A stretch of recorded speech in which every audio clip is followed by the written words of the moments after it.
अगर आप भी चाहते हैं कि आरसीएम म्यूजिक के वीडियो सबसे पहले आप तक पहुंचे, तो लाल बटन को दबा के चैनल को सब्सक्राइब जरूर करें और साथ में बेल आइकन को दबाना ना भूलें।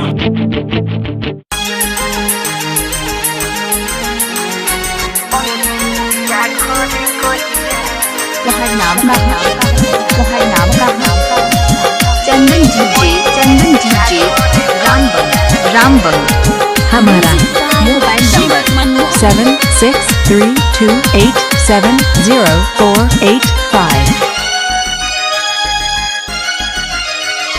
जाके पता कर कागा ओहे पिया घरे कहिया हो, ओहे पिया घरे कहिया हो। जाके पता कर कागा ओहे पिया घरे कहिया हो, ओहे पिया घरे कहिया हो। सुरहो सिंगार के करी इंतजार, हर घड़ी देखी हम रहिया हो।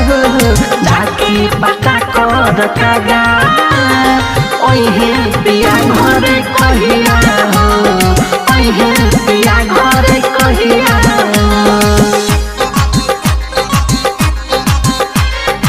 तोहर नाम का चंदन जी रिमिक्स रामबन मोबाइल नंबर 76328704। जब से बहारा गईले हमके भूला गईले, भेजले नहीं को संदेशा हो। अरे लाली पोछा गईल, कजरा धोआ गईल, भइल बा बहुते कलेशा हो। दिल बारे गम बड़ा हमके सनम, गईले छोड़ा के जब से बहिया हो। जाके पता कर कागा ओहे पिया घरे कहिया हो, ओहे पिया घरे कहिया हो।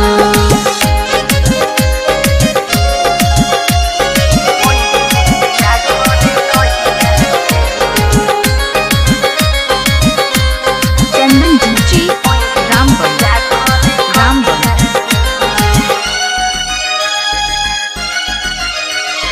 सिजिया पर बैठिले उठ के बैठिले हो, खोता कसम बिहान हो।